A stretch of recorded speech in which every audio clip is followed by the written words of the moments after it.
Welcome back to War TV Reviews. I'm Jacob Connor. I'm Ben Pasley. And today we're going to review Pacific Rim Uprising, which was kind of forgettable. Yeah, I have no strong feelings about this movie. I don't remember any of the characters very well, except for the characters that were in the first Pacific Rim movie and came back. If I had to sum this movie up in one word, disappointing. Because Pacific Rim 1 was a great movie. Like, I watched it like 5 times. And then Pacific Rim 2 just kind of fell flat. Like, it just didn't, like, really make me feel very strongly about it. Like, And maybe the reason for that was because they switched directors. It went from Guillermo del Toro, which is a great director, to world's best. What's his name? Something Knight. I think it was Stephen Knight. You know, that's probably why. Like, Guillermo was really busy, you know, winning all those Oscars. So he didn't have time to work on Uprising. Understandable. But at the end of Uprising, they do set up a third movie in the series. So I'm really hoping Guillermo jumps back on the project for the third movie. Yeah, the story in this movie It's was decent. Not It terrible. was okay, but there wasn't anything that really jumped out at you that made you like raise an eyebrow. Well, there was one thing. If you watch Pacific Rim 1, then there is one thing that's gonna it's gonna throw you for a loop, but it is a huge spoiler, so I'm not gonna say it. But you'll be pretty satisfied with this. It's an interesting plot twist. Like, it doesn't feel forced or like out of nowhere. Like, it makes sense. So there is one thing that is a different plot twist that I'm not going to talk about that does feel forced and comes out of nowhere. And Jacob might not know what I'm talking about. Probably not. But when you see it, you'll get it. Well, if you see it, you'll get it.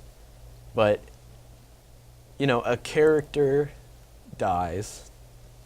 You know, you could probably suspect it's a movie, someone's going to die. The character that does die, you don't really feel any sympathy towards him because it's he didn't play that much of a role. Yeah.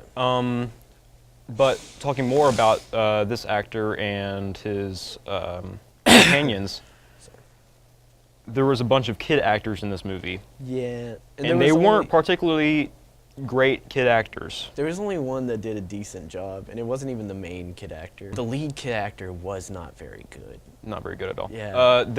Her relationship with Finn from Star Wars, can't remember the character's name, John Boyega, his name in real life. John Boyega, great guy, great actor. He did a good job. Their relationship didn't feel... This is where I disagree with Jacob. Well, let me express my point.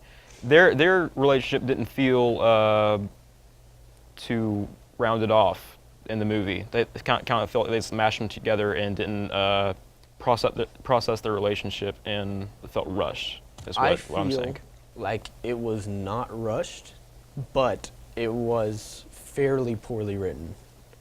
Not bad, but it was kind of like, it was like every movie that has a teacher-student relationship. Yeah. Like, it was like every Karate Kid movie, like every movie with a teacher and a student, and those two are like the stars of the movie.